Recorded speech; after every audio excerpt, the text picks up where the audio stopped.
Tonight, Port Lincoln Police address City Council about local crime rates, and South Australian Police targeting mobile phone use in the car. With the latest from around the region, your nightly news with John Hunt begins now. Good evening. Port Lincoln Police have addressed local council following a recent spate of violent crimes. Authorities boosting extra foot patrols across town to combat the issue. Meeting with town officials to reassure safety within the community, Port Lincoln Police met with local council, shining light on the town's crime rate. They say despite recent events, it's on the decline. Over the last 7 years, there's been a downward trend in the amount of crime being reported to police. Their data shows property crime, thefts and damage have plummeted, with reported assaults dropping by nearly 65% over 4 years. The crime statistics in Port Lincoln are trending downwards, which is good. Yes, there are certain circumstances where there is a little bit of a blip in the system. That blip referring to recent street violence across town, which prompted last week's community march. Police data also showed crimes being reported to authorities was down. People have always not reported, but the trend is still downwards. So those people who, what reports we are receiving, we're receiving less of them. It's understood most crime committed is opportunistic. Last weekend, 5 separate vehicles in Port Lincoln were targeted by thieves. All were unlocked. Lock your car. Don't leave valuables in your car that become an incentive for people to want to get into your car. Police have boosted foot patrols across town, with a community safety forum to be held next month. Nathan Regter, 7 Spencer Golf News. The CFS has been forced to bring forward its fire danger season in a number of areas across regional parts of the state. The season in the Flinders region began yesterday, while the Mid-North and York Peninsula will start their danger period 2 weeks earlier than usual on November the 1st. The CFS says dry conditions to start the year have made these regions vulnerable, urging locals to prepare bushfire survival plans. Whyalla police have released an image of a suspect allegedly involved in a break-in Sunday afternoon. Just after 2, the man allegedly broke into a car and house on Henry Street while the occupant was in their backyard. Dashcam vision captured the suspect's clothing but not his face. He's described as having a slim build, wearing a blue jumper, blue Nike pants and black shoes. Anyone with information is asked to call Crime Stoppers. Nurses from across the region could walk off the job as soon as next week. Their union is calling on the state government to deliver better pay and working conditions. Another strike action on the cards, but this time the protests are coming from our public hospitals. That we are serious about negotiating an agreement that does have the outcome of making sure that nurses and midwives can do what they do best, and that is caring for patients. After months of negotiations, they're still fighting for increased security measures and a 3.5% pay rise per year. What is happening around Australia, and in order to keep pace and keep competitive, we have put forward a claim. The Treasurer says taxpayers can't afford this increase, but is open to new rostering options to offset a pay rise. To look at productivity offsets or indeed sensible rostering arrangements and other things which we could do, which may well help offset some of the cost of an increased salary increase. Whyallah's MP says it's time for change. He also wants to see increased security at regional hospitals. Port Augusta's had 78 cold blacks over the last 2 years. Piri's had 50, Whyallah's had 46 cold blacks over the last 2 years. While nurses have demanded an answer by Friday, they say patient safety won't be compromised. Shari Hams, 7 Spencer Golf News. Gambling support advocates say online betting is a growing issue in regional parts of South Australia. They're using Gambling Harm Awareness Week to start a conversation about seeking help. It's an addiction gripping 500,000 Australians every year. It can affect their emotional and physical health, finances obviously. But advocates say the rise in online gambling is making it harder to identify those with a problem in regional South Australia. People can access that anywhere, so they're not going into a venue where people notice and can ask how they're going. They say understanding the common warning signs is one of the most difficult challenges for loved ones. Behaviour changes, people become a bit more disengaged, there's unexplained absences, in mood changes. Gambling can be a significant issue for some people. Taking the next steps and starting a conversation can be vital for those in desperate need. Talking is the best way to start that process of overcoming any issue that there is. Organisations in the region are trying to break through the barriers, holding an event last weekend to raise awareness about the help that is available. Hopefully get some people aware that there are services out there that can help people and help support them through that recovery process. Laura Milovanovic, 7 Spencer Golf News. Still to come tonight, police on the lookout for drivers using their mobile phones. And we meet the winners from Port Augusta's Business Awards.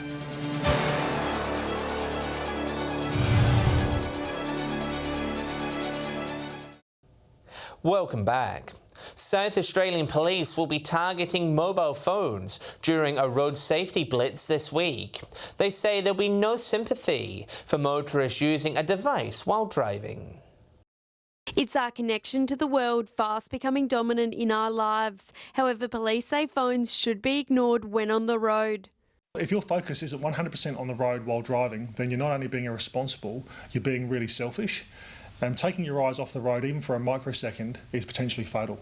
The RAA says they fear an increased road toll, with motorists 4 times more likely to crash while distracted. It's likely that we're going to exceed 100 fatalities by the end of the year unless there's a significant change in outcomes on the roads. A phone blitz is underway, with police keeping specifics of the operation under wraps. I probably won't go into too many of the details about how we try and catch motorists, but rest assured that we're on the lookout. So if you're using a mobile phone over this period, there's a greater chance you'll get caught. The same rules apply for using mobile phones to pay for food going through drive-thrus. Officers say to turn your vehicle off to avoid a fine. The reality is, if you're eating or you're drinking or you're doing anything behind the wheel that takes your attention off the road, you can commit the offence of driving without due care or other various offences.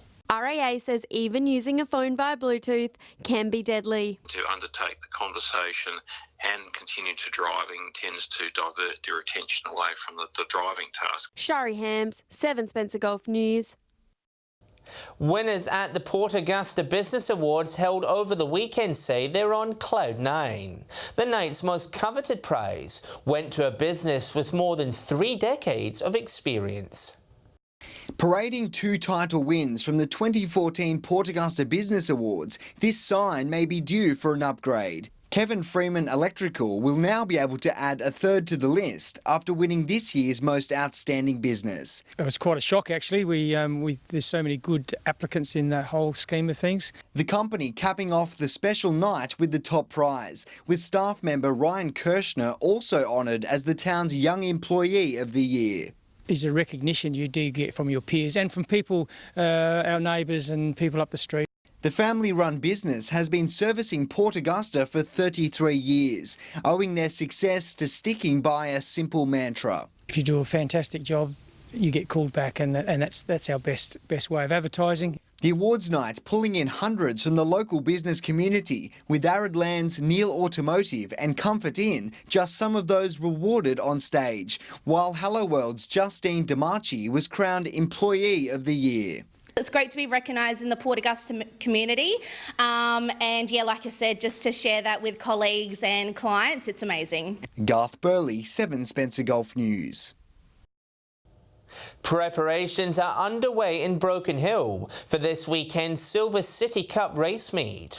Local police are also getting ready for race day, encouraging locals to have a fun but responsible time. Just a few days to go before they're off and racing. Really looking forward to the Silver City Cup this year. We always do, but this year's a bit special. We really want to make sure that's a great day. It always is. The outlook is fantastic for this year's Silver City Cup. Organisers say the track is in perfect shape, the weather's looking warm and horse nominations are high. But it's going to be a great day. We have Jumper Castle, merry-go-round.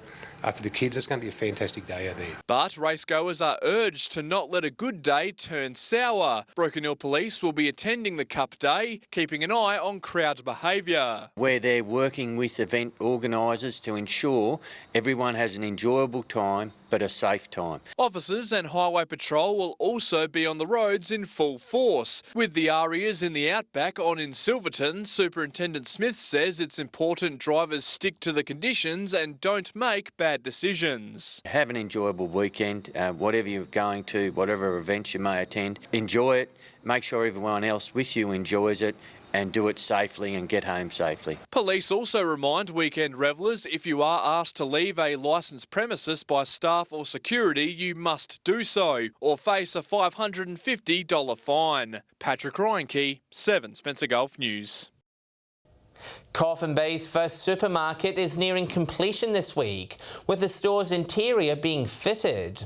The centre is on track to be completed by early December, but shoppers will still need to be patient, with the official opening set for February. The local general store will still be open in the front part of the development. The construction will also include a new car park and petrol station. Port Lincoln community groups have banded together this week to help promote reading in early childhood. It follows recent data highlighting the town's low literacy rate. The test results are in and results don't read well for Port Lincoln. We're finding that at times children come to school not even having basic oral language skills. Census data shows students in the region score low in communication and general knowledge. Experts say it's been a declining trend over the past few years. With the increase of technology, children tend to be accessing screens rather than books. And although we know that screens are part of the future, it's not the whole future. The results prompted local schools and community groups to come together and turn the tide on poor literacy. They'll launch a reading campaign next year. Paint the Town Read has been established since the 1990s in Parkes, New South Wales, is where it first started. So it's been going for a number of years and it's going strong in 90 communities across Australia. Organisers say reading to children just 12 months old can drastically help develop important life skills. This increases employment, increases mental health and physical well-being, as well as increased rates of community engagement. For more information, visit the Paint the Town Read website. Nathan Rector, 7 Spencer Gulf News. Stay with us after the break. We'll check the latest sports results from across the region. And I'll have the latest weather forecast.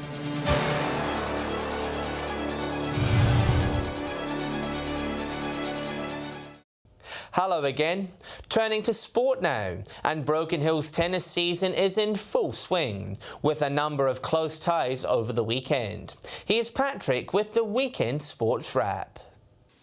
Broken Hill's Open A tennis season is in full swing with some high-quality matches being played. In the recent round, Volleys edged out Smashers by 7 games thanks to a perfect night from Ross Casey. Casey won all 3 of his sets without dropping a game. Match of the round went to Dale Pascoe from the serves. He came back from 6-3 down to defeat Hamish McLean in a tiebreaker. In the other game, Topspins thumped 4 hands 5 sets to 1. The finals of Broken Hill Bocce were played last week. SGC Bombers were champions of Division 1, the Wanderers won Div 2, Bungholes Div 3 and Double J's Div 4. Basketball is back across the Spencer Gulf and we start in Port Pirie. The Ducks beat the Pacers by 16 points. Lachlan Nibbs top scored with 23 points. And 2 free throws in the dying moments saw the Tomcats steal victory from the Globetrotters. In Port Augusta, 3 points was the margin in both games. The Eagles made it 2 wins in a row to start the season. Billy Joe Russell scored 22 points. The Wildcats snuck past the Titans 30-27. In Port Lincoln, Peckers smashed Lincoln South's Yellow in their second fixture of the season. Sharks also had an easy win. In Whyalla, the Braves got over the Wildcats by 6 and Demons down Titans 52-48. In the Spencer Gulf Bowling Association, PA Red defeated Y Gold 101-39. The other games were a bit closer. Golf White, ETSA Blue and ETSA Gold all together in the winner's circle. And finally, 2 wireless soccer and a Dion Papoulis penalty helped Westlands United defeat Wanderers 1-0 to win the Association Cup and deny Wanderers the chance to win the treble. Thanks to everyone who sent through their results. We'll be back at the same time next week. Thanks, Patrick. Britt is still away, so I'll be taking you through today's weather. It's been warm and sunny about the region. Port Augusta reached 33 degrees, Port Pirie 32, Whyalla and Broken Hill both 30, Adelaide 29, Port Lincoln 24. From the satellite, we can see today's clear skies under a ridge of high pressure. Moving on to tomorrow on the waters, winds south to southwesterly at around 10 knots, seas below a metre, and sunrise will be at 6:30. We can expect more hot and sunny conditions, with maximums jumping a few degrees. Port Augusta and Woodner both expected to reach 37. Quorn, Port Pirie and Cleve all 35. Broken Hill 34. Whyalla 33. Clare and Kadina 32. Adelaide 31. Coffin Bay 29. Port Lincoln 28. Looking further through the week now, showers forecast for Port Lincoln on Thursday and Friday, ahead of a partly cloudy start to the weekend. Cleve looking fine on Thursday, with strong winds expected Friday. Fine and partly cloudy days on the way at Woodner. Whyalla and Port Augusta looking fine and partly cloudy throughout the remainder of the week. Kadina looking hot and partly cloudy on Thursday, with storms expected on Friday. A fine Thursday at Port Pirie and Clare, with showers on Friday. Saturday looking partly cloudy. And finally to Broken Hill, where we can expect a sunny day on Thursday, fine weather on Friday, and a sunny start to the weekend. And that's the local news this Tuesday evening. Thanks so much for joining us. I'll have some updates later, but until then, enjoy your evening's viewing here on 7. On behalf of the team, it's good night.